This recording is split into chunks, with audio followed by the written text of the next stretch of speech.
پوانٹی سے بنگال کے مرکزی شہر گوڈ تک اس زمانے میں ایک شاہی سڑک جاتی تھی۔ یہ درہ فنون حرب کے نقطہ نظر سے ایسا تھا کہ نہ تو اس پر حملہ ہی کیا جا سکتا تھا اور نہ ہی اس کا محاصرہ ممکن تھا، کیونکہ اس زمانے میں حملہ کر کے مقابلے میں دفاعی ذرائع زیادہ بہتر تھے۔ یہی وہ مقام تھا جہاں 1200 عیسوی میں بنگال کے مہاراجہ لکشمن سنگھ نے بختیار خلجی کی راہ روکنے کی کوشش کی تھی، لیکن بختیار خلجی نے اسے دھوکہ دیا اور دوسرا رستہ اختیار کر لیا۔ اس واقعے کے اب ٹھیک 336 سال بعد شیر شاہ سوری بھی حاکم بنگال سلطان محمود کے ساتھ بختیار خلجی جیسا ہی کھیل کھیلنا چاہ رہا تھا۔ بہرحال شیر شاہ سوری نے تیلیا گڑھی کی جانب کوچ کر لیا۔ اس وقت اپنے کوچ سے اس نے یہی ظاہر کیا کہ وہ تیلیا گڑھی کے درے کو براہ راست اپنا ہدف بنا کر اس پر قبضہ کرنا چاہتا ہے۔ بنگال کے حکمران سلطان محمود نے اس درے کی حفاظت کے لیے، جسے بنگال کا دروازہ کہا جاتا تھا، اپنا اور پرتگالیوں کا ایک متحدہ لشکر وہاں پہنچا دیا۔ لیکن حاکم بنگال سلطان محمود شیر شاہ سوری کی گہری جنگی چال کو سمجھ رہا تھا۔ حاکم بنگال سلطان محمود اور پرتگالیوں کا یہ خیال تھا کہ چونکہ شیر شاہ سوری کے پاس بحری بیڑا نہیں ہے، اس کے پاس جنگی کشتیاں ہیں، لہٰذا وہ دریائے گنگا کو استعمال کرتے ہوئے بنگال کے مرکزی شہر گوڈ تک نہیں پہنچ سکے گا، بلکہ وہ تیلیا گڑھی میں متحدہ قوت سے ٹکرائے گا اور تیلیا گڑھی کا قلعہ اور وہاں سے جانے والی شاہراہ جو گوڈ کی طرف جاتی ہے، جگہ جگہ قلعہ بندی کی وجہ سے ایسی مضبوط اور مستحکم تھی کہ سلطان محمود اور پرتگالیوں کو قوی امید تھی کہ شیر شاہ سوری کسی بھی صورت نہ تیلیا گڑھی پر قبضہ کر سکے گا، نہ تیلیا گڑھی سے گوڈ تک جانے والی شاہراہ پر اپنے لشکر کے ساتھ محفوظ سفر جاری رکھ سکے گا۔ شیر شاہ سوری بھی ایک ہی وقت میں 2 اہم معرکے سر کرنے کا عہد کیے ہوئے تھا۔ وہ چاہتا تھا کہ بنگال کا مرکزی شہر گوڈ اور تیلیا گڑھی کا مضبوط قلعہ ایک ہی وقت میں اس کے ہاتھ آ جائے۔ یہ مقصد حاصل کرنے کے لیے شیر شاہ سوری نے تیلیا گڑھی سے کچھ فاصلے پر اپنے لشکر کو روک دیا۔ پھر لشکر کا ایک حصہ اس نے اپنے بیٹے جلال خان کی سرکردگی میں دیا اور صاحب خان کے بھائی مقرب خان کو اس کا نائب مقرر کیا اور انہیں حکم دیا کہ وہ تیلیا گڑھی پر حملہ آور ہوں اور پرتگالیوں کے علاوہ حاکم بنگال سلطان محمود کو اپنے ساتھ مصروف جنگ رکھیں۔ اس دوران شیر شاہ سوری ایک اور معرکہ سر کرنا چاہتا تھا اور وہ معرکہ بنگال کے مرکزی شہر گوڈ پر حملہ تھا۔ شیر شاہ سوری کا بیٹا جلال خان اور مقرب خان دونوں جب آگے بڑھ کر تیلیا گڑھی پر حملہ آور ہوئے اور بنگال کے لشکر اور پرتگالیوں کو اپنے ساتھ مصروف کر لیا، تب شیر شاہ سوری نے اپنے کام کی ابتدا کی۔ اس نے دریائے گنگا میں کھڑی بنگال کی 300 کشتیوں پر قبضہ کر لیا۔ وہ وہی سادہ سی کشتیاں تھیں جنہیں بنگال کے رہنے والے کوسرا کھلوایا اور راہوار کہہ کر پکارتے تھے۔ ان کشتیوں کے ذریعے شیر شاہ سوری اپنے لشکر کے ساتھ حرکت میں آیا۔ جنگی اور رسد کا سامان اس نے ان کشتیوں کے ذریعے روانہ کیا اور خود اپنے لشکر کے ساتھ وہ راج محل کے پہاڑی علاقے سے گزر کر جنوب کے گمنام علاقوں کی طرف چل دیا۔ یہ کوہستانی سلسلوں سے ہو کر گزرتا تھا۔ کچھ دور تک اسی کوہستانی سلسلے کے اندر شیر شاہ سوری اپنے لشکر کے ساتھ سفر کرتا رہا۔ پھر وہ جنوب مشرق کی طرف گھوم کر جھارکھنڈ کے جنگلوں میں پہنچ گیا۔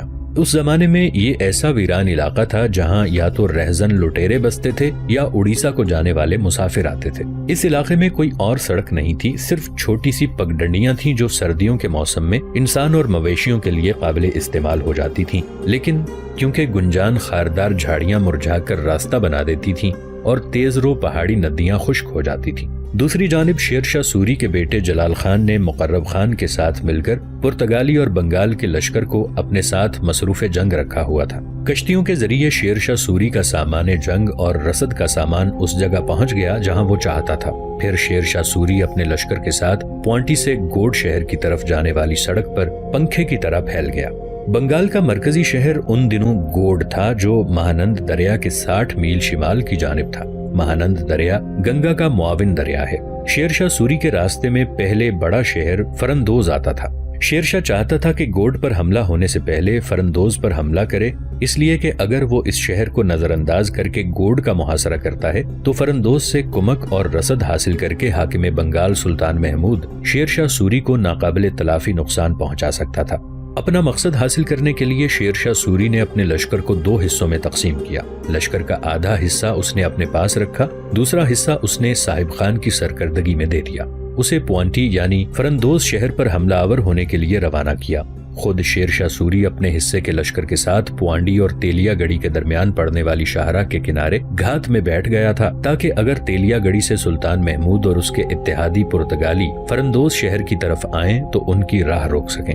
صاحب خان اپنے لشکر کے ساتھ دکوں سے تعارف کراتی رات کی اتھا سیاہی اور صدیوں کی دہلیز پر دستک دیتے دشت کے بے رنگ مناظر کی طرح حرکت میں آیا اور رات کی تاریکی میں سوتی ہوئی آفتوں اور اذیتوں کی طرح وہ شہر پر حملہ آور ہوا۔ پوانٹی یعنی فرندوز شہر صاحب خان اور اس کے ساتھیوں کے ساتھ تنگ تاریخ، خستہ، صدیوں پرانے دیمک زدہ در کی دہلیز کی طرح ثابت ہوا۔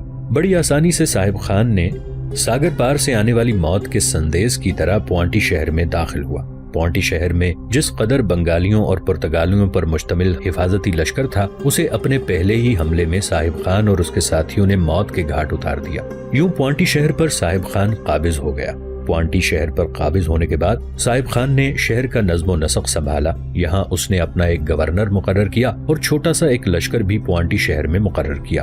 اس کے بعد باقی لشکر کو لے کر وہ دوبارہ شیر شاہ سوری سے جا ملا۔ صاحب خان جب پوانٹی شہر پر قبضہ کرنے کے بعد دوبارہ شیر شاہ سوری سے آن ملا، تب شیر شاہ سوری نے پھر بنگال کے مرکزی شہر گوڑ کی طرف پیش قدمی کی، یہاں تک کہ بڑی تیزی کے ساتھ وہ آگے بڑھا اور اپنے لشکر کے ساتھ وہ گوڑ شہر سے باہر نمودار ہو گیا۔ شیر شاہ سوری اپنے لشکر کے ساتھ جب گوڑ شہر کے پاس آیا تو اس نے دیکھا کہ گوڑ شہر کی قلعہ بندی بڑی مستحکم تھی۔ شہر کے چاروں طرف خندقیں اور قلعے کی مضبوط فصیلیں تھیں جن کی چوڑائی کسی بھی جگہ 10 گز سے کم نہ تھی۔ شیر خان کے سوار ان خندقوں کو عبور نہیں کر سکتے تھے اور پاپیادہ فوج اور ان خندقوں اور فصیلوں کے مقابلے میں یہ سب چیونٹیاں معلوم ہوتی تھیں۔ لیکن شیر شاہ سوری ہر صورت میں حاکم بنگال سلطان محمود کو اپنے سامنے زیر کر کے گوڑ پر قبضہ کرنے کا تہیہ کیے ہوئے تھا۔ اس دوران حاکم بنگال اور پرتگالیوں کو تیلیا گڑھی میں یہ خبر ہو گئی کہ شیر شاہ سوری نے اپنے بیٹے کے ساتھ صرف انہیں جنگ میں مصروف رکھا ہے، جبکہ خود شیر شاہ سوری نے اپنے لشکر کے بڑے حصے کے ساتھ گوڑ شہر کا محاصرہ کر رکھا ہے۔ یہ خبر سنتے ہی حاکم بنگال سلطان محمود کے پاؤں تلے سے زمین نکل گئی، لہٰذا تیلیا گڑھی کو اس کے حال پر چھوڑ کر وہ اپنے لشکر کے علاوہ پرتگالیوں کو بھی لے کر تیزی سے گوڑ شہر کی طرف بڑھا۔ اس کی غیر موجودگی میں شیر شاہ کے بیٹے جلال خان اور مقرب خان نے تیلیا گڑھی کے قلعے پر قبضہ کر لیا۔ حاکم بنگال سلطان محمود جب اپنے مرکزی شہر گوڑ کے قریب پہنچا اور اسے خبر ملی کہ شہر کا شیر شاہ سوری نے محاصرہ کر رکھا ہے اور وہ ہر حالت میں شہر پر قبضہ کرنے کا تہیہ کیے ہوئے ہے، تو اس نے شیر شاہ سوری سے صلح کی ٹھان لی۔ لہٰذا اس نے شیر شاہ سوری کی خدمت میں قاصد بھجوائے اور صلح کی درخواست کی۔ شیر شاہ سوری بھی شاید صلح پر آمادہ تھا، لہٰذا اس نے صلح کی درخواست کو قبول کر لیا۔ بالآخر سلطان محمود اور شیر شاہ سوری کے درمیان صلح کی شرائط طے پا گئیں، جن کے مطابق حاکم بنگال سلطان محمود نے بطور نذرانہ یا جرمانہ شیر شاہ سوری کو 13 لاکھ طلائی سکے دینے کا وعدہ کیا اور ساتھ ہی گوڑ سے سکری گری کا سارا علاقہ جو وسعت میں 90 میل اور چوڑائی میں کہیں کہیں 30 میل تک تھا، شیر شاہ کے تصرف میں کر دینے کا عہد کیا۔ آخر ان شرائط کے عوض صلح ہو گئی۔ یوں سلطان محمود کے مقابلے میں شیر شاہ سوری کو بہترین فتح نصیب ہوئی۔ اس فتح سے شیر شاہ سوری کو نہ صرف مالی فائدہ ہوا بلکہ شیر شاہ سوری کو سیاسی اقتدار کی بالادستی بھی حاصل ہو گئی۔ اس کے علاوہ تیلیا گڑھی کے درے کو شیر شاہ سوری کے قبضے میں دے کر گویا حاکم بنگال سلطان محمود نے اس کے ہاتھ بنگال کی فتح لکھ دی تھی۔ اب شیر شاہ سوری کو پوری آزادی تھی کہ وہ حسب مرضی اس درے سے جب چاہے سلطان محمود کی سلطنت سے خون بہا وصول کرے، جب چاہے اس کا تاج و تخت چھین لے۔ روہتاس کے راج محل میں حسین و جمیل پری جمال راجکماری گنگا دودیا فرش پر رقص کرنے کے ساتھ ساتھ متاثر کر دینے والا انتہائی دلکش گیت بھی گا رہی تھی۔ اس کی چونکہ موسیقی کی تعلیم مکمل ہو گئی تھی، لہٰذا اس کی تعلیم کی تکمیل کی وجہ سے اس کے رقص اور گانے کا جشن برپا تھا۔ بلند شہنشین پر راجہ ہرکریشن اور اس کی رانیاں بیٹھی ہوئی تھیں اور دائیں بائیں راجہ کے وزیر و مشیر اور سرکردہ لوگوں کے علاوہ پنڈت پروہت بھی اپنی اپنی نشستوں پر بیٹھے تھے، جبکہ راجہ کے دائیں طرف تھوڑا سا پیچھے راجکماری گنگا کو موسیقی اور رقص کی تعلیم دینے والے پنڈت بیٹھے ہوئے تھے۔ گنگا دودیا فرش پر رقص کر رہی تھی۔ اس کے سفید ریشمی لباس سے سرسراتا جھانکتا ہر عضو، اس کے تھرکتے پاؤں جسم کے زاویے، تجسیم کی کمان، اس کی مرمری عارض، اس کی گلاب پیشانی و لب اسے طوفان بنائے ہوئے تھے۔ سازوں کے سنگ و آہنگ اس کی آنکھوں میں مستیاں تھیں۔